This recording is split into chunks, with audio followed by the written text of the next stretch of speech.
야고보서 3장 13절로 18절의 말씀 우리 함께 교독하여 읽고 마지막 절은 합독하여 읽도록 하겠습니다.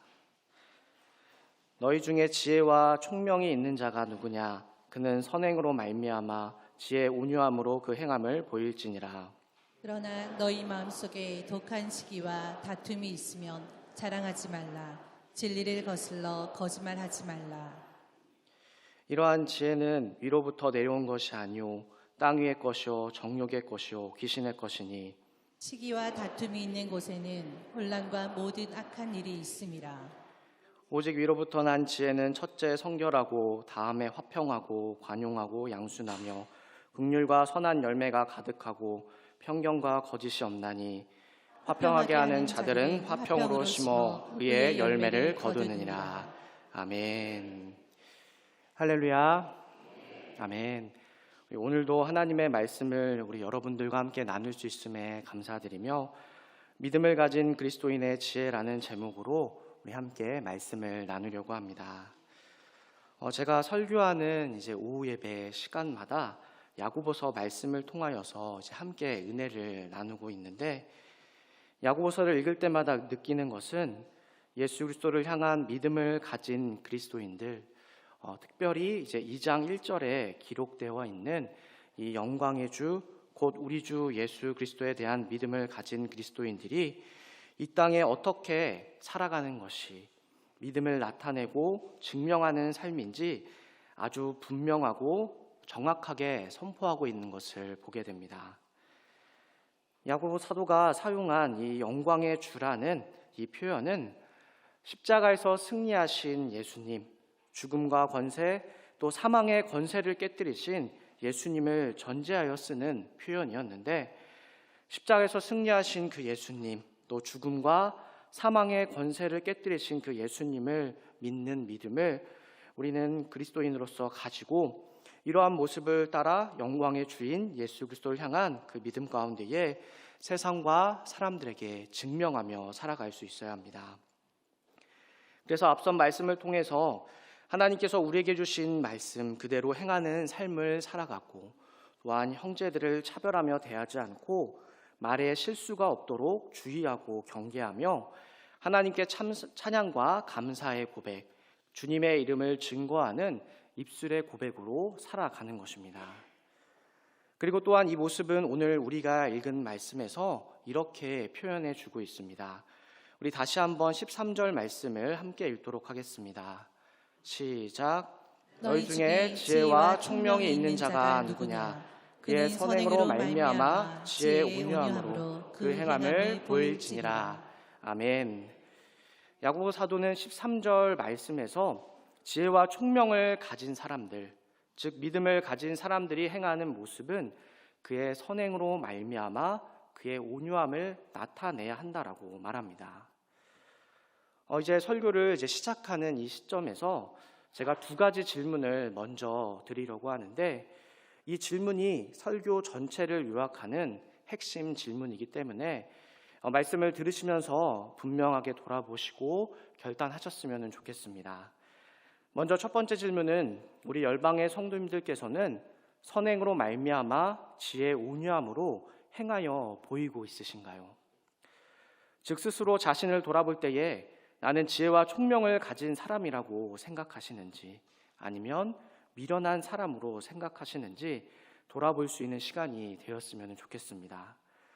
그리고 다음으로는 두 번째 질문이 지혜와 총명을 가진 자로서 그 지혜는 어디로부터 근거하여 나온 지혜인가 하는 것입니다. 앞으로 말씀을 통하여 나누겠지만 우리의 지혜가 하나님으로부터 또 다른 말로 하면 위로부터의 지혜인가 아니면 세상의 지혜이며 사람의 지혜인 땅 위의 지혜인가 깊이 고민하고 돌아볼 수 있어야 합니다. 먼저 첫 번째 질문을 생각하며 다시 말씀으로 돌아가 그렇다면 성경은 왜 여기서 선행으로 말미암아 지혜의 온유함으로 그 행함을 보이라고 말씀하는 것일까요? 우리가 읽은 본문 말씀에 앞선 3장 1절로 12절 말씀을 보면 이렇게 말하는 그 이유를 우리가 생각해 볼 수 있습니다. 야고보서 3장 1절 말씀을 보면 내 형제들아, 너희는 선생된 우리가 더 큰 심판을 받을 줄 알고 선생이 많이 되지 말라라고 말씀해 주고 있습니다. 야고보 사도가 권면하는 것처럼 당시 선생된 자들의 말로 인한 문제가 교회와 성도들 가운데 있었던 것을 우리는 생각해 볼 수 있습니다.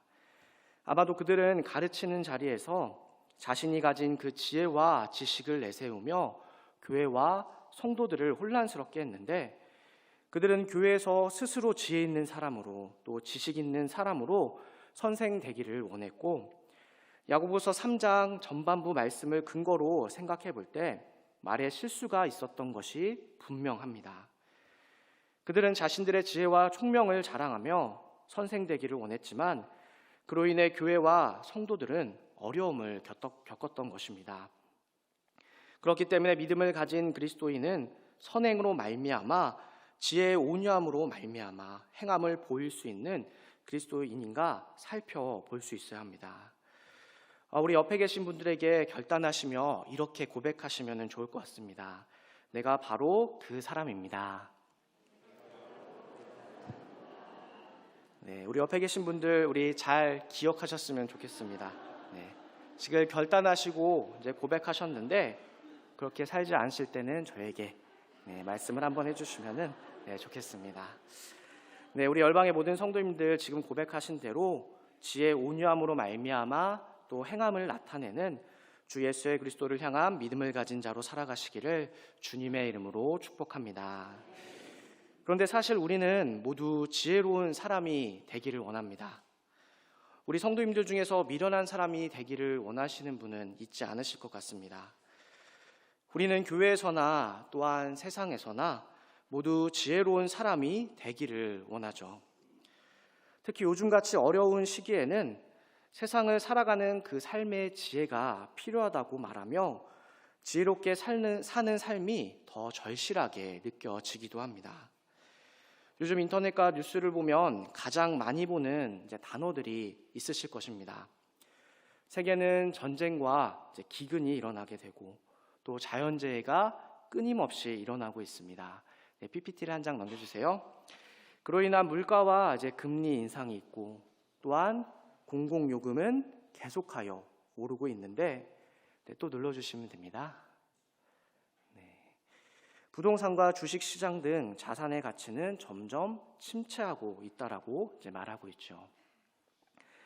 또한 실제로 이런 영향들이 우리의 삶에 전반적인 문제가 되어서 근심과 걱정이 생기기도 하고 우리의 삶과 마음을 불안하게 만들기도 합니다.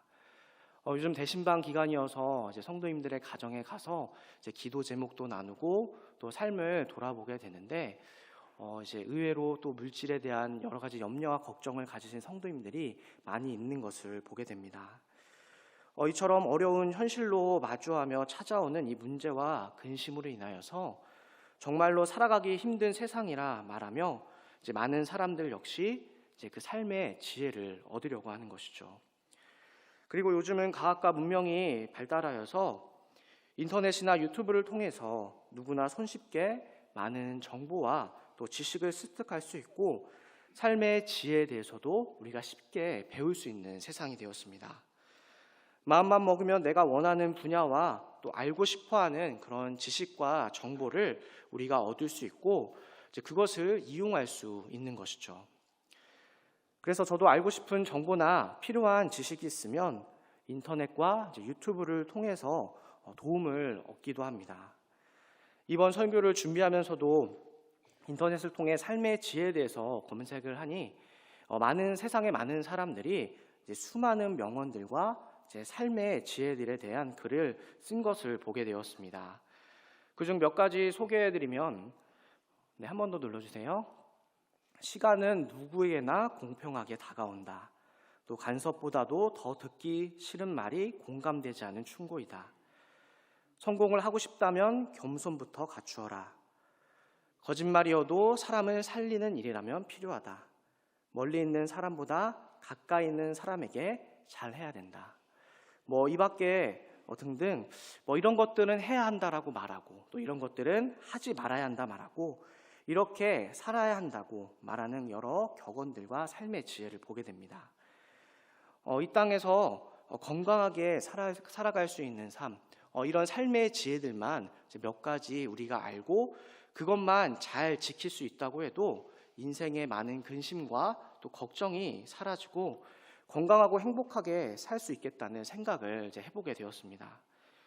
그런데 뭔가 위에 있는 말들이나 고사성어 또 옛 격언들을 보게 되면 현재 나의 삶의 현장에서 피부로 느껴지게 다가오지 않을 때가 있습니다. 다 분명 맞는 말인데 뭔가 2% 부족한 그런 느낌이 이제 들 때가 있는 것이죠.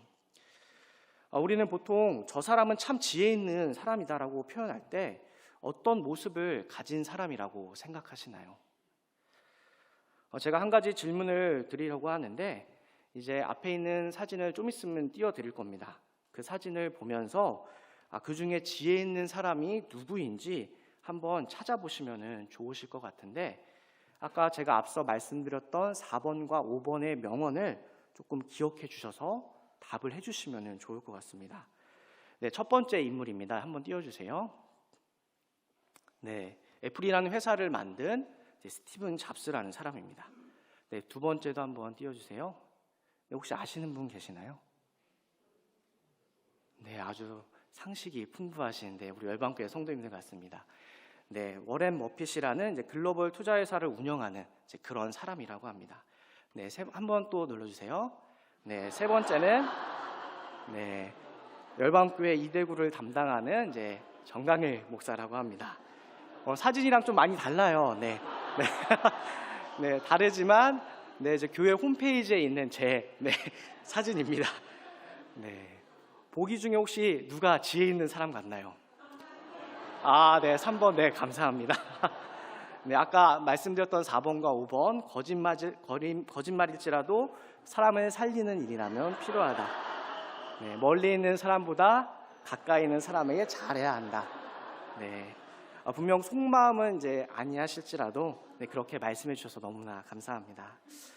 우리가 보편적으로 생각하는 이제 지혜로운 사람, 그런 사람이란 큰 관점에서는 미래에 어떤 현상이 일어날 것을 이제 미리 예측하여 그 상황에 맞게 잘 대처하고 이제 준비하는 그런 사람이나 작은 관점에서는 남들이 알지 못하는 그런 지식을 갖고 있거나 또 남들이 알고 있는 그 지식이라고 할지라도 그 지식을 활용하여서 남들이 생각하지 못하는 행동으로 유익을 줄 수 있는 그런 사람을 이제 지혜로운 사람이다라고 말하는 것 같습니다. 즉 우리의 삶에 실제적으로 도움을 줄 수 있는 그런 정보를 가지고 활용하여서 이제 긍정적인 결과를 이제 만들어내는 그 사람이 이제 지혜로운 사람이라고 많은 사람들이 생각합니다.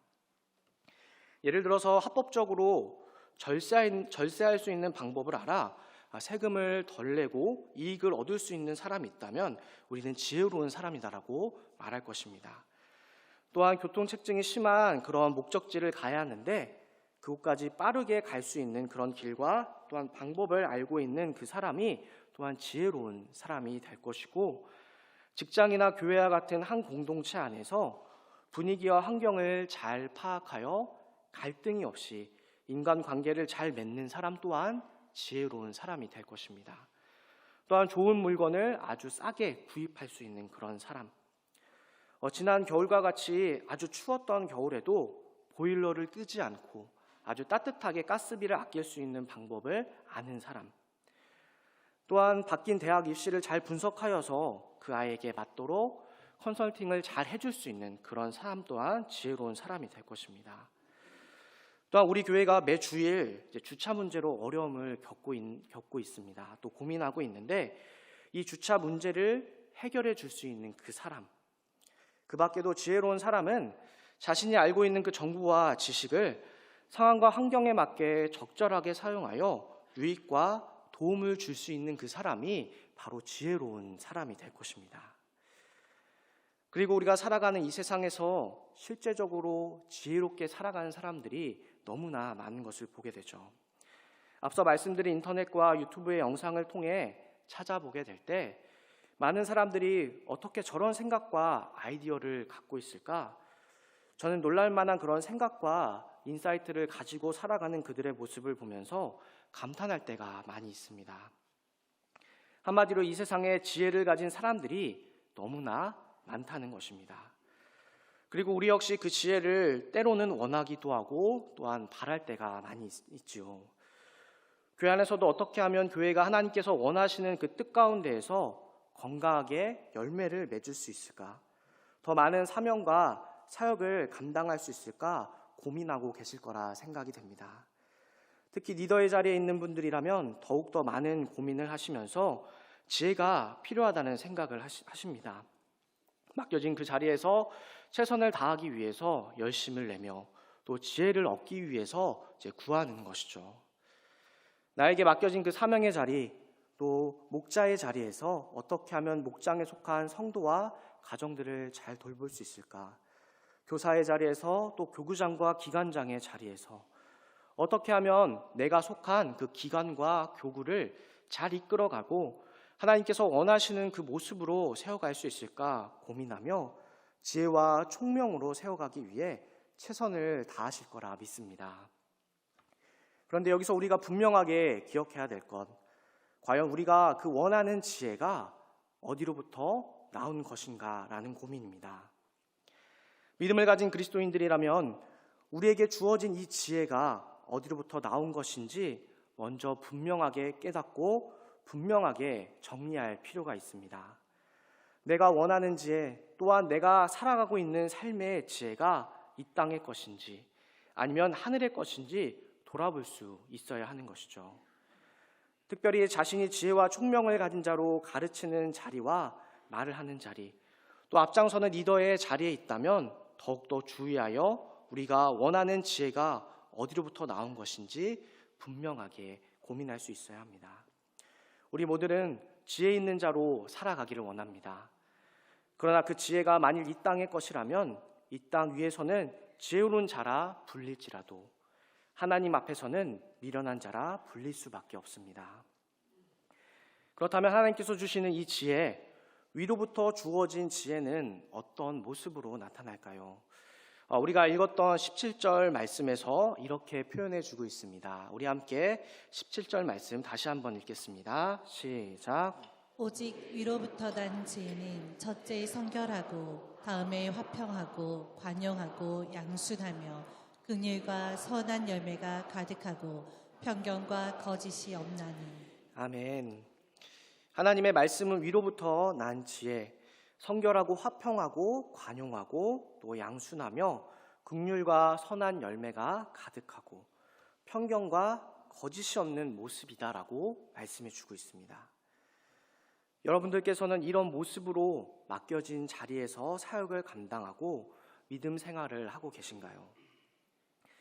만일 목자로 섬기실 때에 성결하고 화평, 또 관용과 양순, 긍휼의 마음으로 하신다면 위로부터 주어진 지혜로 일하고 계신 것입니다.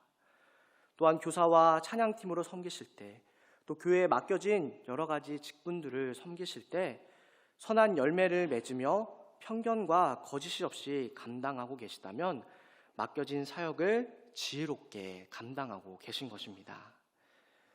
우리는 보통 지혜나 지혜 있는 사람이라고 말할 때 앞서 말한 그런 모습들을 많이 생각해 봅니다.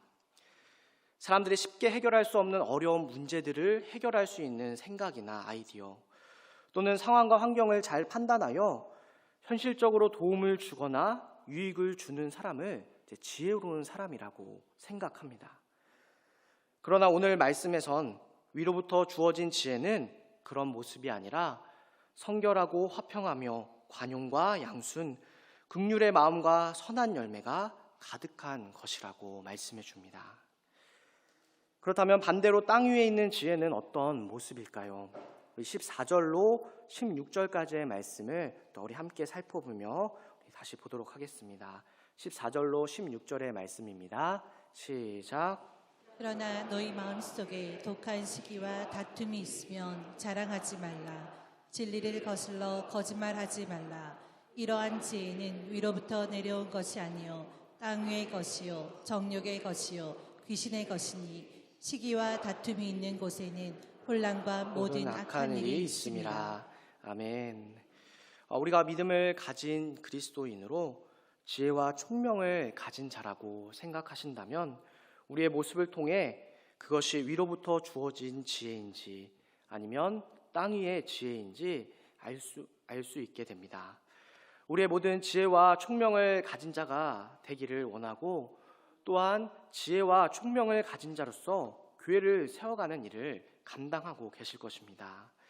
그런데 만일 내가 지혜와 총명을 가진 자라고 생각하며 사역을 감당하는데 마음속에 독한 시기와 다툼이 일어나 말을 한다면 어떨까요?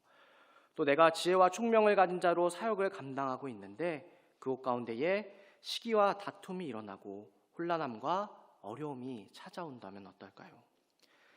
때로는 나의 생각과 의로하는 그 열심이 교회와 공동체에 혼란을 가져다 주기도 합니다.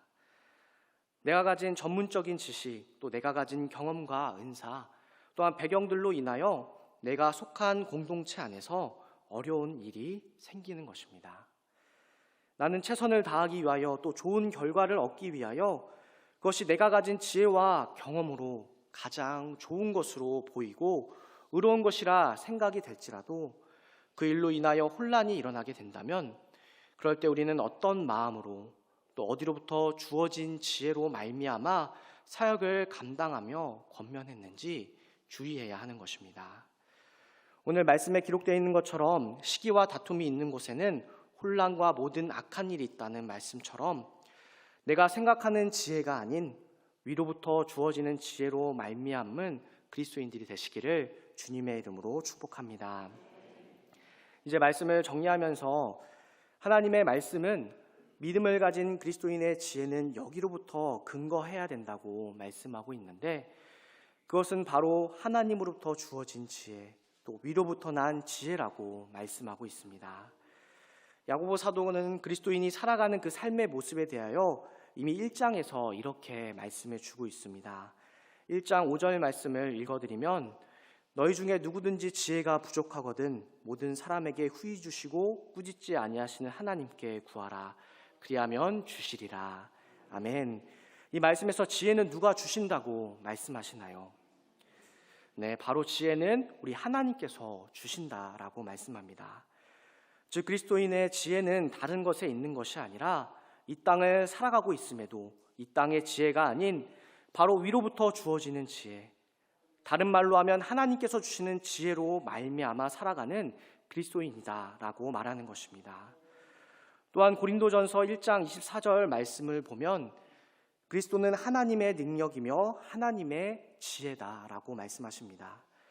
즉 우리의 삶, 이 땅을 살아가지만 하나님의 지혜이신 예수 그리스도를 전적으로 믿는 믿음을 증명하며 살아가셔야 합니다.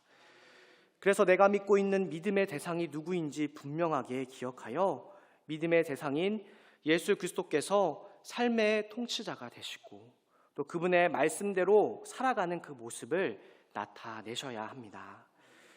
그리스도인이 믿는 예수님, 영광의 주님으로서 십자가에서 우리의 모든 죄를 사하여 주신 하나님의 아들임을 믿으며 그분께서 가르치시고 말씀하신 그 하나님의 나라와 복음을 위하여 살아가는 우리의 삶이야말로 그리스도인의 진정한 모습이며 또한 지혜의 모습입니다.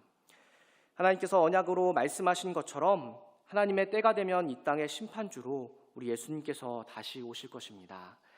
우리는 그 심판의 날을 기억함으로 우리에게 주어진 믿음의 경주를 끝까지 달려갈 수 있어야 합니다. 그리고 우리가 믿음의 경주를 끝까지 달려갈 수 있는 것, 바로 하나님께서 주신 그 지혜, 위로부터 내려온 지혜로 이 땅을 살아갈 때에 가능합니다. 우리 열방의 모든 성도님들, 믿음을 가진 그리스도인으로 우리가 가져야 될 그 지혜는 오직 하나님의 말씀뿐이 없다는 사실을 기억하시므로 남은 평생 위로부터 내려오는 지혜로 말미암아 살아가시는 우리 모든 열방의 성도님들 되시기를 주님의 이름으로 축복합니다.